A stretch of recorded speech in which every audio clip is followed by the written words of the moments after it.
सॼी सिंध मुंहिंजी खजाना ई खाणियूं असीं देशवासी था बुख ते पलाणियूं।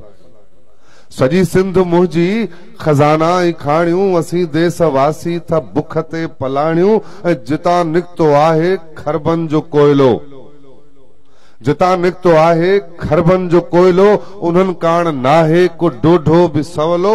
मरन ॿार बुख ते मरन घर धन्याणियूं असीं देशवासी था बुख ते पलाणियूं। ऐं किथां गैस निकितो किथां तेल आहे, किथां गैस निकितो किथां तेल आहे, मगर मूंझ मारुनि ते हर वेल आहे। अटेले लटेले चवनि किथां वाणियूं असीं देशवासी था बुख ते पलाणियूं। ऐं हिथोका कलोका जे मेंबर बणिया आहिनि, हिथोका कलोका जे मेंबर बणिया आहिनि। गदा कल हुआ अॼु तवंगर बणिया आहिनि। हिथोका कलोका जे मेंबर बणिया आहिनि, गदा कल हुआ अॼु तवंगर बणिया आहिनि। सॼी सिंध खाई अथनि मौजूं माणियूं असीं देशवासी था बुख ते पलाणियूं। सॼी सिंध मुंहिंजी ऐं चङो मुड़ुस चूंडियो असां जिन चङनि खे, चङो मुड़ुस चूंडियो असां जिन चङनि खे। गैरत न हुई का असली उन्हनि खे, चङो मुड़ुस चूंडियो असां जिन चङनि खे। गैरत न हुई का असली उन्हनि खे।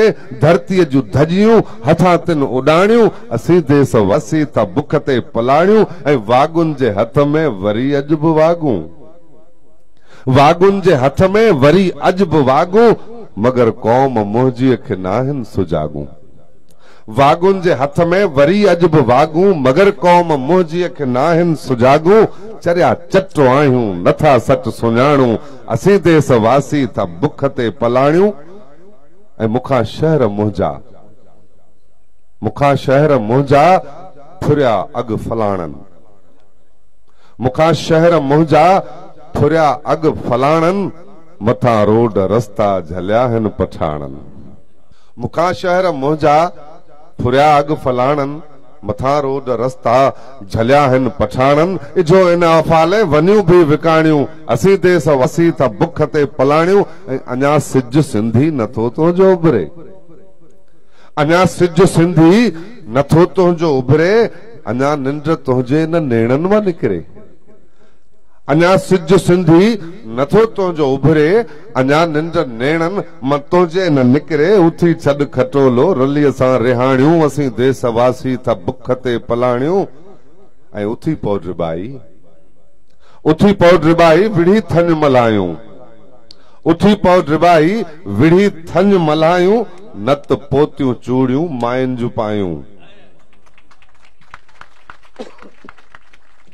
उथी पौ ड्रिबाई विढ़ी थञ मल्हायूं।